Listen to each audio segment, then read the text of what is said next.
Hello बच्चों, prime academy में आपका स्वागत है।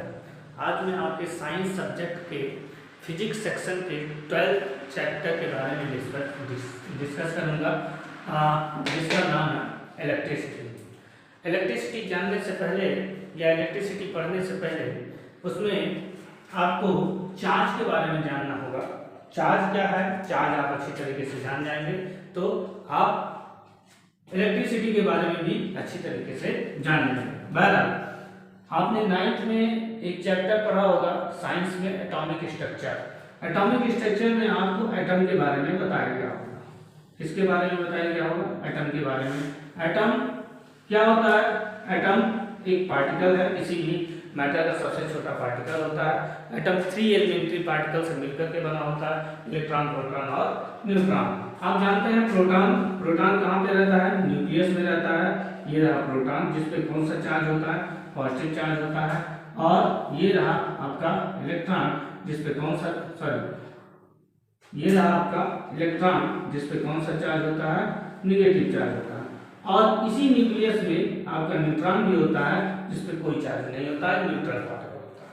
ठीक है, तो proton positively charge, electron negatively charge, negative charge होता है इसमें। ठीक है, और प्रोटॉन जो है न्यूक्लियस में रहता है और इलेक्ट्रॉन इसी के चारों तरफ क्या करता है? मूव आउट करता है।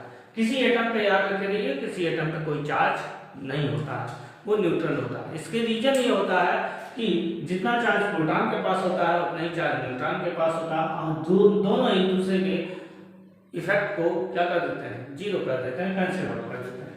ठीक, देखिए चार्ज किसी भी मैटर का एसिंट्रिक प्रॉपर्टी होता है। उसकी डेफिनेशन देना बड़ा ही कठिन है, लेकिन कहीं कहीं किताबों में ऐसा लिखा रहता है कि a particle which feel force in electric and magnetic field known as charge. ठीक, पहले आपको मैं बताऊंगा कैसे चार्ज क्रिएट होता है। चार्ज कैसे क्रिएट होता है? चार्ज आप जानते हैं कि पॉजिटिव और निगेटिव किसी भी एटम में इक्वल अमाउंट में होते हैं। ठीक है, तो मैं कंसीडर करता हूं इसमें 5 प्रोटॉन है। How proton? 5 प्रोटॉन। ठीक है, 5 प्रोटॉन है, पॉजिटिवली चार्ज है, और इसमें 5 इलेक्ट्रॉन है, वो भी पॉजिटिवली निगेटिवली चार्ज है। ठीक है, यहाँ पे आपका 5 प्रोटॉन जो कि पॉजिटिवली चार्ज है, और यहाँ पे 5 इलेक्ट्रॉन जो कि निगेटिवली चार्ज है। ठीक है, तो इस पूरे एटम में कितना चार्ज होगा तो देख लेते हैं। +5 प्रोटॉन एंड +5 -5 इलेक्ट्रॉन, दोनों एक दूसरे को क्या कर देंगे? कैंसिल आउट कर देंगे। आप ऐसे समझिए कि ये +5 है और ये -5 है, दोनों की वैल्यू कितनी आनी चाहिए? 0 आनी चाहिए। अब मैं कंसीडर करता हूं, चलिए इसी को चार्जेबल बनाते हैं। कैसे चार्ज क्रिएट होता है मैं आपको बताता हूं। देखिए 5 ये भी, 5 ये भी, एक इलेक्ट्रॉन में बाहर निकाल देता हूं, एक इलेक्ट्रॉन ये बाहर निकाल देता हूं, तो अब इस पे कितना इलेक्ट्रॉन है? 4। ठीक, अब +5 प्रोटॉन -4 इलेक्ट्रॉन, तो ये इक्वल टू हो जाएगा कितना? +1। जो एटम पहले न्यूट्रल कंडीशन में था, एक इलेक्ट्रॉन निकल जाने पर उस पर कौन सा चार्ज बढ़ा? Positive charge. Same as it is 5 proton.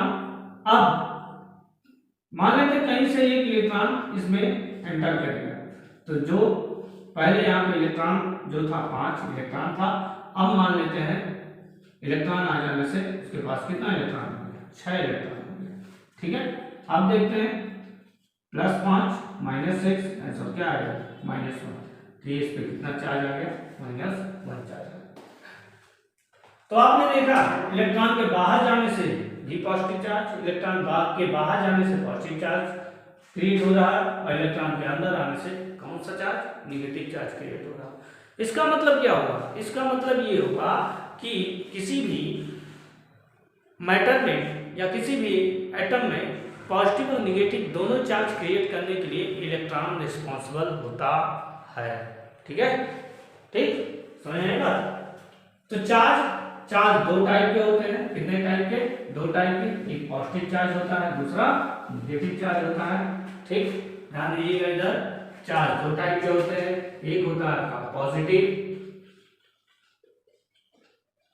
Positive charge, दूसरा होता है निगेटिव चार्ज। Negative charge. ठीक है, और इनके बारे में जानने के लिए लाइक चार्ज मतलब पॉजिटिव पॉजिटिव पॉजिटिव पॉजिटिव एक दूसरे को क्या करेंगे, रिपल करेंगे। नेगेटिव नेगेटिव भी एक दूसरे को क्या करेंगे, रिपल करेंगे। बट पॉजिटिव नेगेटिव या पॉजिटिव नेगेटिव या नेगेटिव पॉजिटिव ये दूसरों एक दूसरे को क्या करेंगे, अट्रैक्ट करेंगे, एक दूसरे को अट्रैक्ट करेंगे। ठीक है, तो like charges are repel to each other and unlike charges are attract to each other. ठीक है, ये जाने दीजिएगा। ठीक है, दूसरा यूनिट ऑफ चार्ज क्या होता है, यूनिट ऑफ चार्ज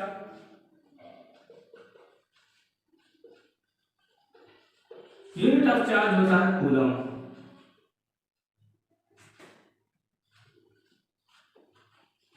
जिसको हम कैपिटल सी से डिनोट करते हैं। कूलम एक साइंटिस्ट है और उन्हीं के नाम पे चार्ज की यूनिट को प्रेजेंट किया गया है।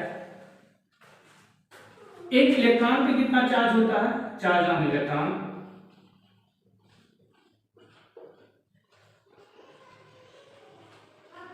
पहले से भी जानते होंगे, 9th में आप पढ़े हैं एटॉमिक स्ट्रक्चर, वहां बताया गया होगा कि एक इलेक्ट्रॉन पे चार्ज कितना होता है। मैं अभी बता दे रहा हूं आपको 1.6 × 10⁻⁻90, बट इसकी पोलैरिटी क्या होती है, निगेटिव होती है। ठीक है, चार्ज ऑन प्रोटॉन कितना हो गया, सेम ही है 1.6 × 10⁻⁻90, और ये क्या हो गया, इसकी पोलैरिटी पॉजिटिव। इससे छोटा चार्ज अभी भी दुनिया में या कहीं भी यूनिवर्स में एग्जिस्ट नहीं करता है। आगे यदि कोई मिलता है जरूर आपको बताया जाएगा, लेकिन आज के डेट में साइंटिस्ट इससे छोटा चार्ज अभी तक अभी तक पाए नहीं है। क्रिएट करना गलती होगी, क्योंकि कोई भी हम चीज क्रिएट नहीं कर सकते। ये चार्ज हो गया आपका। चार्ज के बाद कुछ टर्म आते हैं, जैसे आप फॉर्मूला एक पढ़े होंगे Q = N। कैसे, जैसे मान लीजिए एक बॉडी है, इस पे एक इलेक्ट्रॉन है। तो मैंने आपसे पूछा, बताइए भाई इसमें टोटल चार्ज कितना है, तो टोटल चार्ज को हम Q से डिनोट करते हैं। आप कहोगे सर जी 1 इलेक्ट्रॉन है, तो total charge in coulomb 1 multiply by एक इलेक्ट्रॉन पे जो चार्ज होगा 1.6 × 10⁻⁻90 कूलम टोटल चार्ज हो गया सब। अच्छा, अगर मैंने कहा भैया मान लेते हैं 2 इलेक्ट्रॉन है, तो आप यहाँ 1 की जगह क्या पुट आउट करोगे, 2 पुट आउट करोगे। मैंने कहा अच्छा चलो भाई कितना है, 3 इलेक्ट्रॉन है, तो 2 जगह क्या करोगे, 3 पुट आउट कर दोगे। मैंने कहा ये लो इतने इलेक्ट्रॉन है, आप क्या करोगे, तो आप 1 2 3 4 5 6 7 यहाँ कर दोगे, तो 7 इलेक्ट्रॉन। ठीक है, 7 मल्टीप्लाई बाई 1.6 × 10⁻⁻90 कूलम। तो ये टर्म आपको क्या बतलाता है, ये टर्म आपको बतलाता है नंबर ऑफ इलेक्ट्रॉन। तो ऐसे यदि टोटल चार्ज किसी बॉडी में n इलेक्ट्रॉन है, n की वैल्यू क्या, 1 2 3 4 5 6 एनीथिंग, मल्टीप्लाई बाई 1.6 × 10⁻⁻90। ठीक है, कूलम। इसको और इस तरीके से रिप्रेजेंट किया गया, Q = N × E, where N number of electron, where Q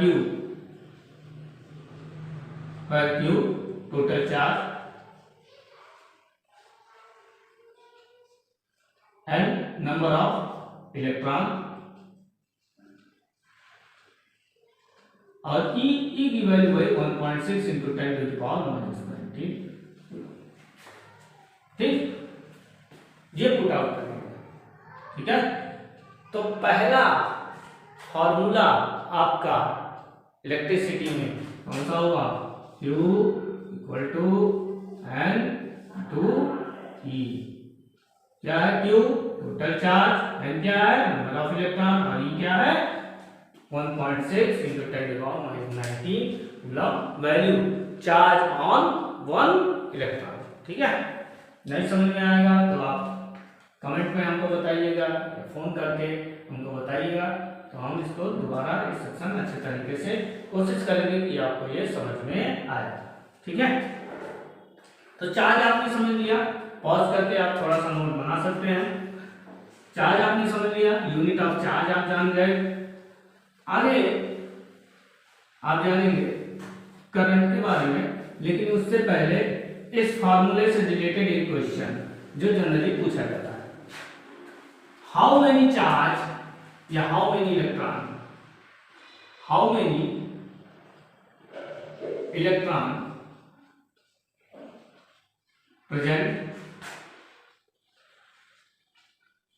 present in 1 coulomb charge. मतलब किसी बॉडी पे कितना चार्ज है 1 कूलम, मतलब बॉडी का टोटल चार्ज कितना लेंगे। सवाल क्या है, सवाल ये है कि how many electron present in 1 coulomb charge, वो 1 कूलम चार्ज में कितने इलेक्ट्रॉन प्रेजेंट हैं, ये आपको निकालना है। तो बॉडी पे कितना चार्ज है 1 कूलम, 1 कूलम मतलब कि Q की वैल्यू दे दिया, टोटल चार्ज कितना है 1 कूलम है। हाउ मेनी इलेक्ट्रॉन, क्या पूछ रहा है, नंबर ऑफ इलेक्ट्रॉन, n की वैल्यू आपसे पूछ रहा है, और E की वैल्यू तो आप जानते ही हो कितना होता है 1.6 × 10⁻⁻90। अब आप सवाल लगाइए, यहाँ से आप Q = जानते हैं, n = क्या होता है n, यहाँ से आप n की वैल्यू क्या निकालेंगे Q/E, U की वैल्यू पुट आउट कीजिए, कितना है 1 है, और E की वैल्यू 1.6 × 10⁻90।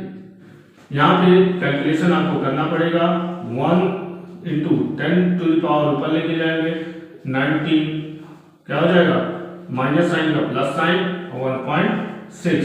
ठीक है, देखिए कैसे सॉल्व करना है। यहाँ से आप 2, यहाँ पे कितने नंबर बार डेसिमल है 1 नंबर बार डेसिमल है, यहाँ पे 0 बढ़ा करके मल्टीप्लाई बाय 10⁻90 और यहाँ पे 16 कर सकते हैं। डिवाइड करने के लिए अभी भी 110 यहाँ पे छोटा है, यहाँ 0 आप इससे ले लेंगे, यहाँ पे कितना हो जाएगा 100 मल्टीप्लाई बाय 10⁻18 डिवाइडेड बाय 16 से आप 100 में डिवाइड कर दीजिए, तो ये हो जाएगा आपका, ये 6 जा 96, बचा कितना 4 पॉइंट लगा 0, 2 जा 32, बचा कितना 8, 0, 5 जा कितना हो जाएगा सब कैंसिल आउट हो जाएगा।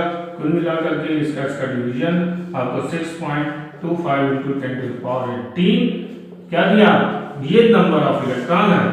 ठीक है, ये नंबर ऑफ इलेक्ट्रॉन ये है। ठीक है, तो इस सवाल को आप इस तरीके से लाएंगे, पॉज करके नोट कर लीजिए, फिर उसके बाद आगे चलते हैं करंट के बारे में। क्या होता है करंट, करंट पहले भी कभी पढ़े होंगे, तो आपको बताया गया होगा the rate of flow of charge. क्या पढ़ाया गया होगा, the rate of flow of charge known as current. ठीक है, ऐसे भी द रेट ऑफ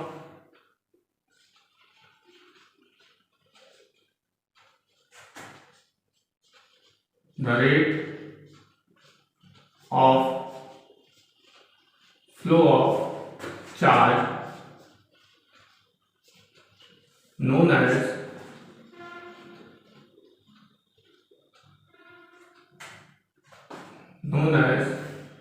current। ठीक, rate of flow of charge known as current। it is denoted by I। किससे डिनोट किया जाता है I। चार्ज को हम किससे डिनोट करते हैं Q, किसके रिस्पेक्ट में, टाइम के रिस्पेक्ट में। मतलब मेरा ये कहने का है कि current, electric current equal to charge upon time. ठीक है, ये रहा I = Q/T। दूसरा फॉर्मूला याद रखे रहिए, पहला फॉर्मूला आपने क्या पढ़ा था Q = N, दूसरा फॉर्मूला I = Q/T। ठीक है, अब इसमें और मॉडिफाई करते हैं, करंट I = Q/T। फिर दूसरी चीज आपको याद रखनी है यूनिट। यूनिट क्या होती है, unit of current,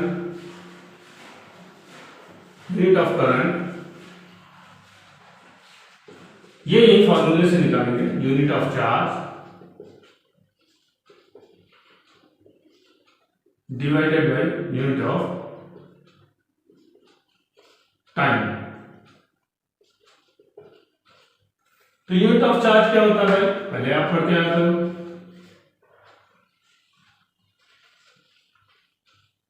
coulomb upon second. तो कूलम अपॉन सेकंड ये आपका क्या है, coulomb upon second is the unit of current. लेकिन इसको कंबाइनली बोला गया एम्पियर। क्या बोला गया, ampere. Ampere equal to coulomb upon second. ठीक, coulomb ampere equal to coulomb upon second. Ampere क्या था, साइंटिस्ट थे। एम्पियर को कैपिटल ए से डिनोट किया जाता है और कूलम को कैपिटल सी से और सेकंड को स्मॉल एस से। ठीक है, 1 ampere equal to 1 coulomb per 1 second. और ऐसे भी लिखा जा सकता है 1 ampere equal to 1 coulomb second power -1। ठीक है, ये चीज हो गया। तो करंट की जो एसआई यूनिट होती है वो एम्पियर होती है। एसआई यूनिट ऑफ करंट क्या होता है, एम्पियर होता है। एम्पियर को 1 कूलम पर सेकंड या 1 कूलम सेकंड पावर -1 लिखा जा सकता है। ठीक है, या सबसे बड़ा क्वेश्चन पूछता है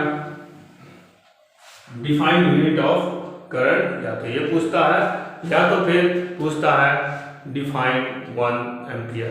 क्या पूछता है, डिफाइन 1 एम्पियर। ये बहुत ही अच्छा क्वेश्चन है। तो जब 1 coulomb charge, the flow of 1 coulomb charge in 1 second known as 1 ampere. ठीक है, 1 कूलम चार्ज 1 सेकंड में जब फ्लो करता है तो उसी को हम क्या बोलते हैं, 1 एम्पियर बोलते हैं। 1 एम्पियर किसके इक्वल होता है, 1 कूलम बाई 1 सेकंड। ठीक, ये चीज याद रखे रहिएगा। आपको ये पूछता भी है कि किस तरीके से हम डिफाइन करेंगे 1 एम्पियर। यहाँ पे फिर उसके बाद आता, आप 2 चीज जानिए, पॉज करके इसको नोट कर लीजिएगा। आप 2 चीज जान गए, 2 चीज या 2 फॉर्मूला जान गए।